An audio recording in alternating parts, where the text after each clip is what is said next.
दोस्तों, आज के इस वीडियो में हम डिस्कस करेंगे एमएससीडी के बारे में। एमएससीडी क्या होता है, एमएससीडी क्रॉसओवर क्या होता है, एमएससीडी डाइवर्जेंस क्या होता है और प्राइस एक्शन के साथ हम एमएससीडी को कैसे यूज कर सकते हैं। एमएससीडी का फुल फॉर्म होता है मूविंग एवरेज कन्वर्जेंस डाइवर्जेंस। इसको यूज करने के लिए आप ट्रेडिंग व्यू में सिंपल सर्च करें एमएससीडी। इसके नीचे आपको मूविंग एवरेज कन्वर्जेंस डाइवर्जेंस नाम का ऑप्शन मिलेगा। सिंपली आपको उस पर क्लिक कर देना है, जिसके बाद आपके ग्राफ के नीचे कुछ ऐसा इंटरफेस शो हो जाएगा। इसमें आपको दो लाइन मिलेंगी, एक ब्लू कलर की लाइन, एक ऑन रेंज कलर की लाइन। ब्लू कलर की लाइन को हम एमएससीडी लाइन कहेंगे और ऑन रेंज कलर की लाइन को हम सिग्नल लाइन कहेंगे। दोनों लाइन के बीच में आपको रेड और ग्रीन कलर के बार नजर आएंगे, जिसको हम हिस्टोग्राम बोलते हैं। ये हिस्टोग्राम की हेल्प से आप काफी कुछ पता लगा सकते हैं। इसके बारे में हम आगे डिस्कस करेंगे। एमएससीडी की यह दो लाइन के क्रॉसओवर से आप बाय और सेल का सिग्नल जनरेट कर सकते हैं। इसमें दो टाइप के क्रॉसओवर होते हैं, एक बुलिश क्रॉसओवर और दूसरा बेरिश क्रॉसओवर। बुलिश क्रॉसओवर का मतलब है कि जब एमएससीडी लाइन सिग्नल लाइन को नीचे से ऊपर की तरफ क्रॉस करे तो यह एमएससीडी के अनुसार एक बाय करने का सिग्नल हुआ, और जब एमएससीडी लाइन सिग्नल लाइन को ऊपर से नीचे की तरफ क्रॉस करे तब हम इसको बेरिश क्रॉसओवर कहते हैं। इसका मतलब यह एक सेल करने का सिग्नल हुआ। लेकिन हम सिर्फ एमएससीडी के बेस पर ट्रेड में एंट्री नहीं कर सकते। हम प्राइस एक्शन के साथ एमएससीडी को कंबाइन करके ट्रेड में एंट्री करेंगे। ट्रेड कैसे करना है वह सीखने से पहले हम हिस्टोग्राम डाइवर्जेंस के बारे में डिस्कस करेंगे। हिस्टोग्राम में कुछ कुछ जगह पर आपको ग्रीन बार दिखेंगे तो कुछ कुछ जगह पर रेड बार दिखेंगे। जब एमएससीडी लाइन सिग्नल लाइन के ऊपर रहती है तब हिस्टोग्राम ग्रीन कलर का रहता है, और जब एमएससीडी लाइन सिग्नल लाइन के नीचे होती है तब हिस्टोग्राम रेड कलर का रहता है। चलिए समझते हैं हिस्टोग्राम डाइवर्जेंस का मतलब क्या होता है। जब प्राइस हायर हाई और हायर लो के स्ट्रक्चर में रैली करता है उसी टाइम हिस्टोग्राम के बार भी इंक्रीज होते हैं। लेकिन जब प्राइस तो कंटिन्यू हाई बनाता है, पर इस समय हिस्टोग्राम के बार स्मॉल होने लगते हैं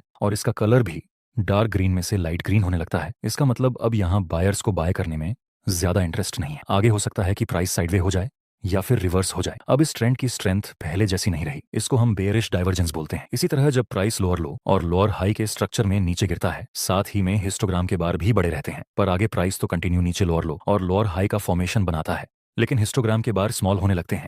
साथ ही में इसका कलर डार्क रेड में से लाइट रेड में बदल जाता है। तो इसका मतलब यह है कि सेलर्स का डोमिनेंस उतना ज्यादा नहीं है जितना कि पहले था। आगे संभावना रहती है कि यह डाउन ट्रेंड अब अप ट्रेंड में बदल जाए या फिर हमें एक साइडवेज मूवमेंट देखने को मिले। ऐसे डाइवर्जेंस को हम बुलिश डाइवर्जेंस कहते हैं। चलिए इसको एक एग्जाम्पल से समझते हैं ताकि आपको एक बेटर अंडरस्टैंडिंग मिले। यहाँ पर आप देख सकते हैं मार्केट हायर हाई और हायर लो की फॉर्मेशन में ऊपर की तरफ मूवमेंट कर रहा था और नीचे एमएससीडी के बार भी इंक्रीज हो रहे थे। हम यहाँ पर एक ट्रेंड लाइन ड्रॉ कर सकते हैं। आगे हम देखें तो प्राइस ने हल्का सा ट्रेंड लाइन को नीचे की तरफ ब्रेक डाउन दिया। ट्रेंड लाइन का ब्रेक डाउन देखकर हम तुरंत रिवर्सल ट्रेड प्लान नहीं कर सकते, क्योंकि यहाँ पर एक रेसिस्टेंस भी है जो कि आगे सपोर्ट का काम कर सकता है। इसी सपोर्ट के पास हमें आगे एक डोजी प्लस कंफर्मेशन कैंडल की फॉर्मेशन मिल चुकी है और हिस्टोग्राम में भी अभी कोई बेयरिश डाइवर्जेंस नहीं मिला, इसलिए हम यहाँ बाय में एंट्री कर सकते हैं। प्रॉफिट टारगेट के लिए हम इस नजदीकी रेसिस्टेंस का यूज कर सकते हैं। आगे हम देखें तो हमारा प्रॉफिट टारगेट हिट हो चुका है, लेकिन नीचे हिस्टोग्राम के बार बहुत ही स्मॉल होने लगे।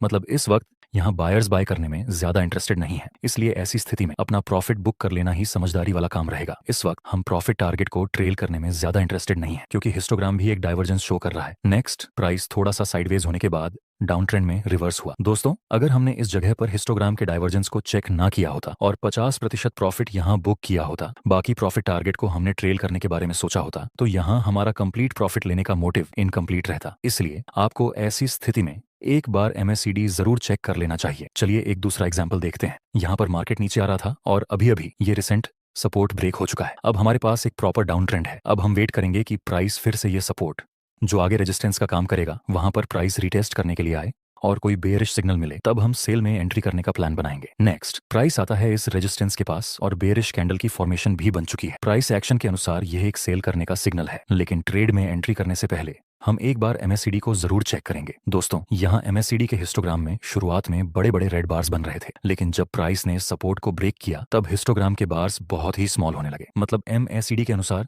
यह डाइवर्जेंस हुआ। इस वजह से हम यहाँ पर सेल में एंट्री नहीं कर सकते। चलिए देखते हैं आगे क्या होता है। आगे प्राइस ने एक बिग मूवमेंट दी नीचे की तरफ। दोस्तों, अगर आप इस ग्राफ को लाइव देख रहे होते तो शायद आपके दिमाग में एक अफसोस का भाव पैदा होता कि यहाँ सेल में एंट्री कर ली होती तो ये बड़ा मूवमेंट हाथ लग जाता। लेकिन दोस्तों, हमें सिर्फ और सिर्फ क्वालिटी वाले ट्रेड लेने चाहिए। तो हम फिर से वेट करेंगे एक परफेक्ट सेटअप का जो हमें प्रॉफिट बना कर दे। यहाँ अब हम एक ट्रेंड लाइन ड्रॉ कर सकते हैं। नेक्स्ट, प्राइस फिर से आता है इसी ट्रेंड लाइन के पास और फिर से एक बेयरिश सिग्नल मिला, लेकिन हिस्टोग्राम के रेड बार्स अब की बार तो पहले से भी स्मॉल होने लगे हैं। मतलब यहाँ MSCD strong bullish divergence show कर रहा है, इसलिए हम ये दूसरे ट्रेड को भी अवॉइड करेंगे। हालांकि प्राइस एक्शन के अनुसार यहाँ सेल में एंट्री करनी चाहिए, लेकिन एमएससीडी हमें डाइवर्जेंस बता रहा है, इस वजह से हम यहाँ पर सेल में एंट्री नहीं कर सकते। दोस्तों, अगर कोई ट्रेडर है जो अभी अभी एमएससीडी को यूज करना सीखा है तो वह यहाँ पर एक बार अफसोस का सामना कर चुका है। प्राइस एक्शन के अनुसार यहाँ पर सेल सिग्नल देखकर डेफिनेटली वह अब तो यहाँ सेल में एंट्री करेगा ही करेगा। अफसोस होने के बाद मोस्ट ऑफ ट्रेडर्स अपने सेटअप पर यकीन नहीं करते। देखते हैं आगे क्या होता है। नेक्स्ट, प्राइस ने इस ट्रेंड लाइन को ऊपर की तरफ ब्रेक कर दिया। ऊपर से यह रिसेंट स्विंग भी ब्रेक हो चुका है। प्राइस एक्शन के अनुसार अब यह एक अपर ट्रेंड की शुरुआत हो चुकी है और मैकडी में तो बहुत टाइम से बुलिश डाइवर्जेंस शो हो रहा था। नेक्स्ट, प्राइस इस सपोर्ट के पास आता है और डॉजी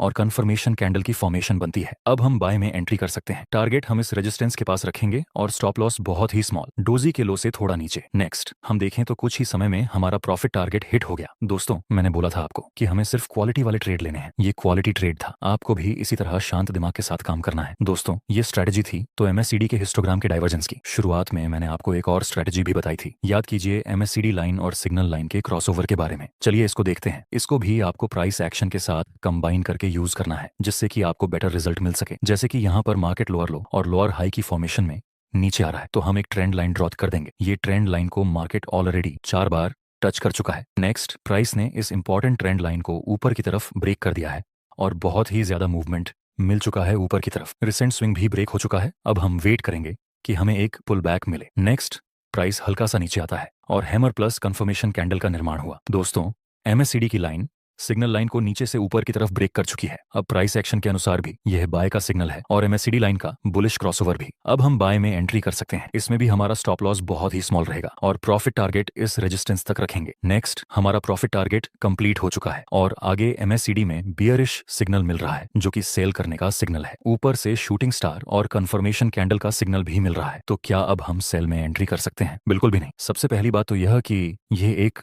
अपर ट्रेंड है। दूसरी की यहाँ नजदीक में ही रेजिस्टेंस है, जो कि अब सपोर्ट का काम कर सकता है। ये 2 मेन रीजन है कि हम यहाँ पर सेल में एंट्री नहीं कर सकते। बेयरिश कैंडल और एमएससीडी लाइन का क्रॉसओवर मिलने के बाद भी हमें सेल करने में जरा भी इंटरेस्ट नहीं है। नेक्स्ट, प्राइस में एक बड़ी गिरावट देखने को मिली और आगे जाके 3 वाइट सोल्जर का भी निर्माण हुआ और तो और नीचे एमएकडी लाइन का भी क्रॉसओवर मिला। सब जगह पर बाय का सिग्नल मिल रहा है, लेकिन यह जो डाउनसाइड की मूवमेंट मिली वह बहुत ज्यादा है। इसीलिए ट्रेड लेने से पहले हम एक बार फिबोनाची रिट्रेसमेंट का यूज कर लेंगे। हम अब ट्रेंड का रिट्रेसमेंट चेक कर रहे हैं, इसलिए हम नीचे से फिबोनाची को ड्रॉ की करेंगे। प्राइस एक्शन के अनुसार भी यह 3 वाइट सोल्जर्स 0.618 के लेवल के पास बना है। अब हम बाय में एंट्री कर सकते हैं। स्टॉप लॉस रखेंगे यह 3 वाइट सोल्जर्स के लो से थोड़ा सा नीचे और प्रॉफिट टारगेट के लिए हम रिसेंट रेजिस्टेंस का यूज करेंगे। दोस्तों, अगर आपको इस वीडियो से कुछ नया सीखने को मिला हो तो एक लाइक जरूर